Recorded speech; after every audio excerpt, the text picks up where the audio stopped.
ಭಾರತೀಯ ಸಂಪ್ರದಾಯದಲ್ಲಿ ಮೂಗು ಚುಚ್ಚುವುದು ಮಹಿಳೆಯರಿಗೆ ವಿಶೇಷ ಸೌಂದರ್ಯ. ಇದು ಮುಖದ ಸೌಂದರ್ಯವನ್ನ ದ್ವಿಗುಣಗೊಳಿಸುತ್ತೆ.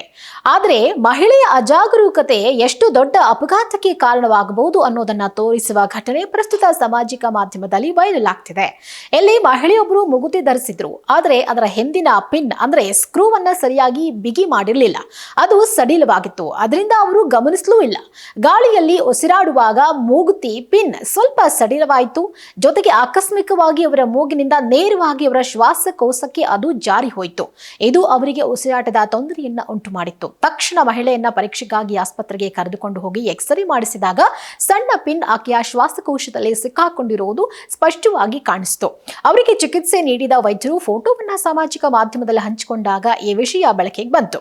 ವೈದ್ಯರು ಆಕೆಗೆ ತುರ್ತು ಚಿಕಿತ್ಸೆ ನೀಡಿ ಆ ಒಂದು ಪಿನ್ ಅನ್ನ ಹೊರಗೆ ತೆಗೆದಿದ್ದಾರೆ. ಈ ಘಟನೆ ಹಿನ್ನೆಲೆ ವೈದ್ಯರು ಮಹಿಳೆಯರಿಗೆ ಪ್ರಮುಖ ಸೂಚನೆಗಳನ್ನ ಕೊಟ್ಟಿದ್ದು, ಮೂಗಿನ ಉಂಗುರಗಳು ಮತ್ತು ಕಿವಿ ಓಲೆಗಳಂತಹ ಸಣ್ಣ ಆಭರಣಗಳನ್ನ ಧರಿಸುವಾಗ ಅವುಗಳ ಸ್ಕ್ರೂಗಳು ಬಿಗಿ ಆಗಿವೆಯೇ ಅನ್ನೋದನ್ನ ಖಚಿತಪಡಿಸಿಕೊಳ್ಳಿ. ಅವು ಸಡಿಲಗೊಳ್ಳಬಹುದು. ವಿಶೇಷವಾಗಿ ಮಲಗಿರುವಾಗ, ಸ್ನಾನ ಮಾಡುವಾಗ ಅದರಿಂದ ಜಾಗರೂಕರಾಗಿರಿ. ಸ್ವಲ್ಪ ನಿರ್ಲಕ್ಷ್ಯ ಉಸಿರಾಟದ ತೊಂದರೆ ಅಥವಾ ಸಾವಿಗೂ ಕಾರಣವಾಗಬಹುದು ಅನ್ನೋ ಎಚ್ಚರಿಕೆ ಕೊಟ್ಟಿದ್ದಾರೆ.